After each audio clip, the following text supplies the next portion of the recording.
Hello बच्चों, आइए प्रश्न को पढ़ते हैं। आलेख विधि से निम्न रेखिक प्रोग्राम समस्या को हल कीजिए। हमें एक रेखिक प्रोग्रामन समस्या दी हुई है जिसमें z का अधिकतम मान हमें ज्ञात करना है, जहां z बराबर है 2x1 प्लस x2 और उसके लिए जो प्रतिबंध दिए गए हैं वो है 4x1 प्लस 3x2 12 से छोटा या बराबर है, 4x1 प्लस 4x टू 8 या 8 से छोटा है, 4x1 माइनस x2 यह 8 से छोटा या उसके बराबर है और x1 और x2 दोनों ही 0 या 0 से बड़े होंगे। हम सबसे पहले मुख्य अवधारणा लिख लेते हैं इस प्रश्न के लिए। मुख्य अवधारणा यहां से लिखते हैं। मुख्य अवधारणा मुख्य अवधारणा में हम रेखिक प्रोग्रामन समस्या को कैसे हल किया जाता है इसकी एक रूपरेखा यहाँ पर बनाएंगे। उसमें पहला जो काम हम करेंगे वह इस बार इस प्रकार से लिखेंगे कि असमीकाओं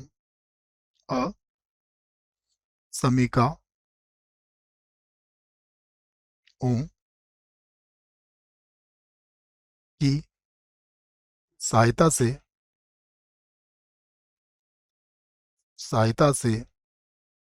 सुसंगत क्षेत्र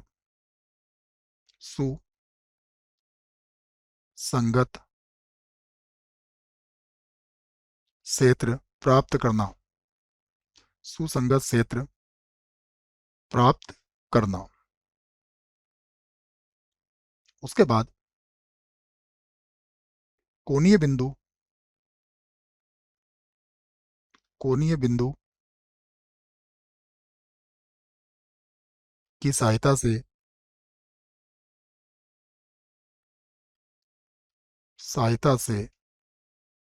अधिकतम z का अधिकतम या निम्नतम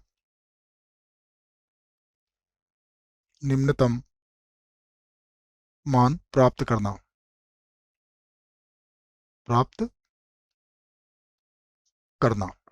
ये बातें आप याद रखें। अब हम प्रश्न को हल करते हैं। प्रश्न में हमें सबसे पहले z का मान दिया हुआ है, हम z का मान लिख लेते हैं। z बराबर दिया है 2x1 प्लस का x2 और हमें इसका अधिकतम मान ज्ञात करना है। अधिकतम। उसके बाद प्रतिबंध दिए गए हैं, हम प्रतिबंधों को यहां से लिख लेते हैं। प्रतिबंध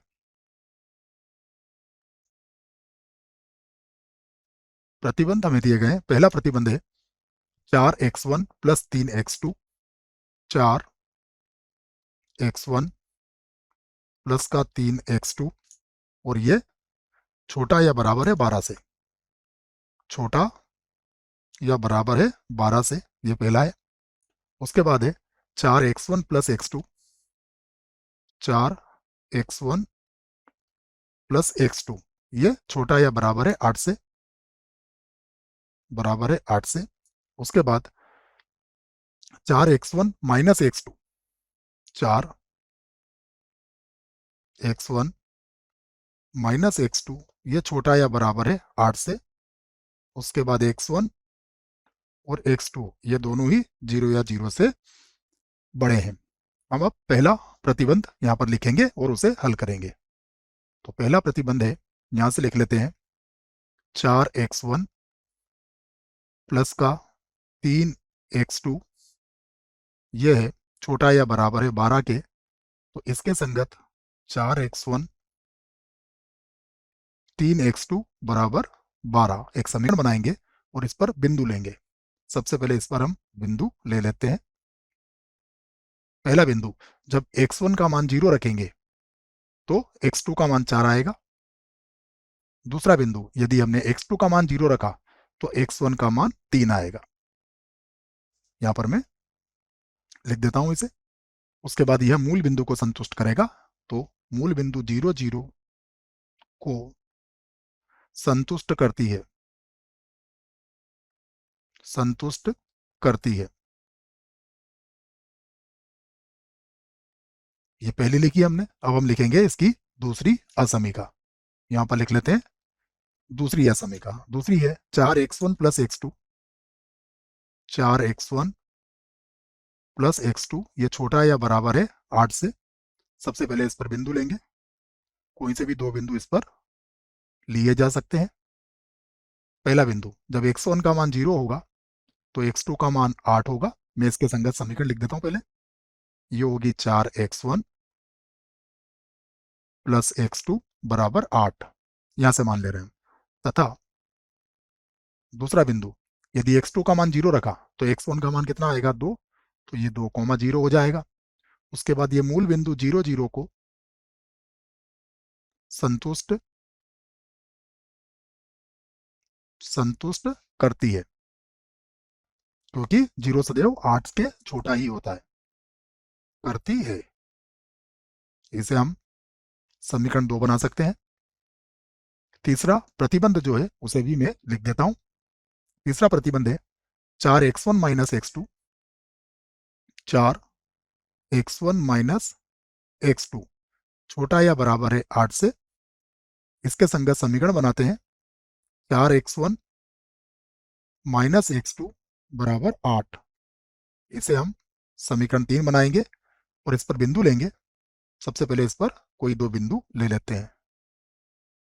पहला बिंदु, यदि x1 का मान 0 रखा तो x2 का मान -8 आएगा। दूसरा बिंदु, यदि x2 का मान 0 रखा तो x1 का मान 2 आएगा, तो ये 2,0 हो जाएगा। ये मूल बिंदु 0 0 को संतुष्ट करती है, क्योंकि 0 सदैव 8 से छोटा होता है। चौथी असमी का ये भी देख लेते हैं। चौथा क्या दिया हमें प्रतिबंध? चौथा प्रतिबंध क्या है? x1 x2 0 या 0 से बड़े हैं। x1 x2 0 या 0 से बड़े हैं। इसका अर्थ होता है आपका उत्तर कहां मिलेगा? प्रथम चतुर्थांश में। चतुर्थांश को ये व्यक्त करते हैं। अब हम इनसे संबंधित एक आलेख यहां पर बना लेते हैं। तो मैं यहां पर एक आलेख बनाता हूं। ये हमने एक आलेख यहां पर बना दिया है। यह आलेख बच्चों एक बार और बना देते हैं। यहां पर इससे संबंधित हम एक आलेख बनाएंगे। ये आलेख हो जाएगा। ये यहां पर होगा x1, यहां पर होगा x2।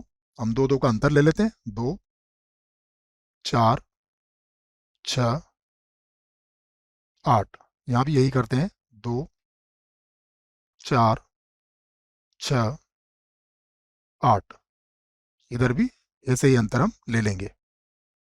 ये मूल बिंदु होगा 0 0, जो O बन जाएगा। पहला जो प्रतिबंध से हमें रेखा मिली है उसके बिंदु देखता हूं मैं। पहले पर बिंदु है 0 4 3 0, 0 4 3 0, तो 0 4 यहां होगा, 3 0 यहां होगा। इसको मिलाती हुई एक रेखा हम खींच देंगे। ये हमने खींच दी है। ये समीकरण 1 वाली रेखा है। उसके बाद समीकरण 2 देखते हैं। इस पर है 0 8 और 2 0, 0 8 और 2 0, तो ये 0 8 होगा और ये 2 0 होगा। इन दोनों को मिलाती हुई भी रेखा हम खींच देते हैं। इनको मिलाती हुई रेखा कुछ इस प्रकार से खींची जाएगी। ये मैंने इनको मिलाती हुई एक रेखा खींच दी है। ये आ गई रेखा। ये समीकरण 2 जो है उसकी रेखा है। आगे देखिए, यहाँ पर 0 -8 है और 2 0 है, तो 0 -8, 0 -8 ये होगा 2 4 6। आगे बढ़ा देते हैं, यहाँ पर कहीं पर होगा 8, तो ये 0 -8 होगा। तो इसको मिलाती हुई एक रेखा यहाँ से हम खींच सकते हैं। ये 0 8 वाली रेखा होगी। रेखाएं सीधी खींचने का प्रयास करें। ये है 3। उसके बाद देखते हैं 4 में हमें प्रथम चतुर्थांश में उत्तर देना है और सभी संतुष्ट करती है मूल बिंदु को। तो यदि सभी संतुष्ट करेगी मूल बिंदु को तो हमारा जो भाग आएगा वो कहाँ आएगा उसे हम देख लेते हैं। हमारा छायांकित भाग ये बनेगा, सभी मूल बिंदु को संतुष्ट करती है। सभी रेखाएं मूल बिंदु को संतुष्ट कर रही हैं, तो ये हमारा छायांकित भाग होगा। तो हमारे कोणीय बिंदु ये O है, इसे A नाम दे दिया जाएगा, इसे नाम दे दिया जाएगा B और इसे नाम दे दिया जाएगा C। तो हमें बी निकालना है। बी क्या है? 1 और 2 का प्रतिच्छेद बिंदु है। हम समीकरण 1 और 2 को हल करके प्रतिच्छेद बिंदु निकालेंगे। समीकरण 1 व 2। समीकरण 1 क्या है देख लेते हैं। समीकरण 1 है हमारे पास ये, इसको बनाएंगे हम समीकरण 1, ठीक है, क्योंकि हमने इसको 2 बनाई है, तो ये 1 है हमारे पास। 4x1 प्लस 3x2 बराबर 12। 4x1 प्लस 3x2 बराबर 12। ये समीकरण हमारे पास 4x1 plus x2, 4x1 plus x2 बराबर कितना है? 8। इसको हम विलोपन विधि से हल कर लेंगे। इसके चिन्ह यहाँ पर बदल जाएंगे, ये माइनस और ये माइनस, ये कट जाएगा। 3x2 में से एक x2 जाएगा तो बचेगा 2x2, और 12 में से 8 घटाएंगे तो बचेगा 4। तो x2 का मान हमें मिला है 4, और यदि x2 का मान हम यहाँ रखते हैं तो यहाँ रख लीजिए आप। यदि आपने x2 का मान यहाँ पर 4 रखा तो हमें x1 का मान देखिएगा कितना मिल जाएगा। इसको हम देख लेते हैं अभी यहाँ से। 2x1, 2x2 का मान 2 था ना बच्चों, गलती से 4 लिख दिया है इसको। यहाँ पर 2 से भाग लगाएंगे तो ये 2 मिलेगा हमें। 2 4/2। अब यहाँ 2 रखिए, देखिए जब 2 रखेंगे तो 3 इंटू 2 6 हो जाएगा। 6, 12 में से 6 गए, 6 बचेगा। तो ये x1 का जो मान आएगा वो हो जाएगा 6/4 अर्थात 3/2। ये x1 x2 के मान हमारे आ गए। तो ये बिंदु बी भी हमने निकाल लिया है।